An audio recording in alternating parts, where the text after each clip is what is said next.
My dad cut me off for choosing art, so I mailed him my first gallery check with one line attached.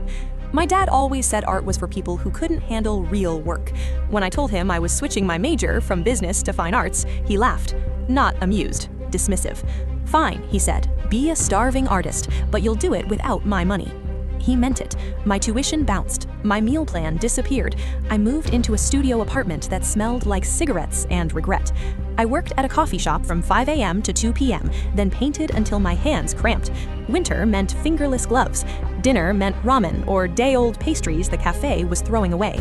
While my classmates went out on weekends, I stayed home, building my own canvases from scrap wood and mixing paint, telling myself I wasn't wrong, just early.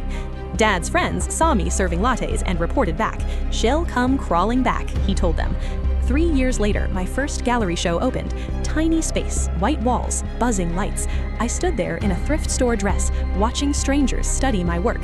A woman stopped at my largest painting, a father turning away from a child reaching for light. "How much?" she asked. She didn't hesitate. By the end of the night, I'd sold 4 pieces. Carmen, the gallery owner, handed me a check for $8,400, more money than I'd seen in years. The next morning, I overnighted it to my dad, unendorsed, with a note clipped on top. "Thanks for teaching me independence. Turns out I didn't need your money after all. Your starving artist daughter." 3 days later, he showed up at my apartment. He looked at my paintings. Really looked. "Keep the check," he said quietly. "You earned it."